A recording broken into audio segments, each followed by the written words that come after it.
Hello everyone, నా పేరు శ్రీను. మీకు సివిల్ ఐడి ఉంటే ఆ సివిల్ ఐడి యొక్క అడ్రస్ ఉందా లేదా ఎలా చెక్ చేసుకోవాలి? అడ్రస్ ఉంటే ఏ విధంగా వస్తుంది, అడ్రస్ లేకపోతే ఏ విధంగా వస్తుందో ఈ వీడియోలో క్లియర్గా చూద్దాం. క్రోమ్లోకి వెళ్ళిన తర్వాత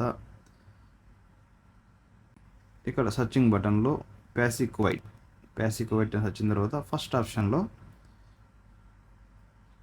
మీకు ఇక్కడ స్క్రోల్ చేస్తే అడ్రస్ అవైలబిలిటీ, ఇక్కడ మీ అడ్రస్ అవైలబిలిటీ అంటే మీకు అడ్రస్ ఉందా లేదా అని చెక్ చేసుకునేదానికి ఈ అడ్రస్ దీని మీద టచ్ చేసిన తర్వాత మీ యొక్క సివిల్ ఐడిని ఎంటర్ చేస్తే, నా యొక్క సివిల్ ఐడిని ఎంటర్ చేస్తాను. ఇక్కడ నాకు ఉందా లేదా అనేది చెక్ చేద్దాం.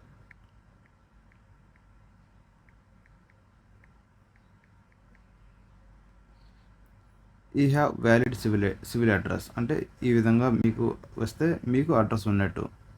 యూ డోంట్ హ్యావ్ వ్యాలిడ్ అంటే ఇక్కడ వ్యాలిడ్ అని రాకుండా ఉంటే మీకు అడ్రస్ లేనట్టు. గైస్, ఈ విధంగా మీరు సివిల్ ఐడి అడ్రస్ని చెక్ చేసుకునే దానికి ఆస్కారం ఉంటుంది.